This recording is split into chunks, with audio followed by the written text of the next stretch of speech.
Trabaho raw ng House Prosecution Team na makumbinsi ang 16 na senator judges para makonvict si VP Sara. Sa gitna ito ng kakulangan ng 3 senador sa gumugulong na impeachment trial. Narito ang agenda report ni Ched Gatchalian. Ngayong 3 ng mga senador na hindi makakadalo sa mga sesyon matapos makulong dahil sa plunder o iba pa umanong paglabag sa batas at mayroon ding nagtatago dahil sa ICC arrest warrant. Ang tanong ng bayan, bababa na ba ang threshold na kinakailangang boto para makonvict sa impeachment trial si VP Sara? 16. Mabawasan man yan, sabihin naman yan, maski na 12 na lang kami or 9, it doesn't matter, 16. So kung hindi kami umabot ng 16, hindi umabot ng 16 to convict, then wala tayong magagawa.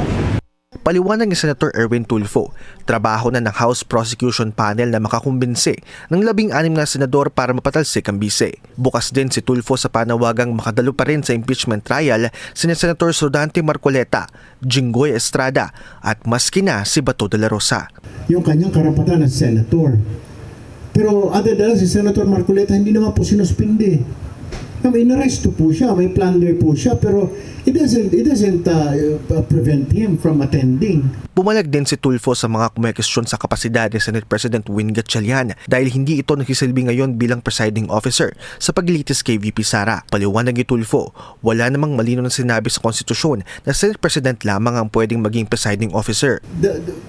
Punong-puno na yung kamay ni Senate President Gatchalian.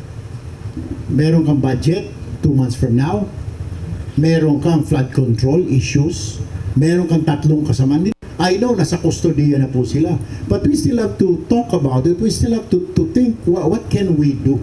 Fake news din kung tawagin ng kasalukuyang chairman ng Blue Ribbon Committee ang mga alegasyong cover-up umano ang impeachment trial sa flood control scandal. Anya, magpapatuloy ang investigasyon pagkatapos ng State of the Nation address ni PBBM. Handa raw si Tulfo na imbitahan ng tinaguriang Maleta Boys pero titiyakin daw niyang magsusumite muna ang bawat isa sa mga ito ng kanilang affidavit. Para sa agenda, Ched Gatchalian, Billionaire News Channel.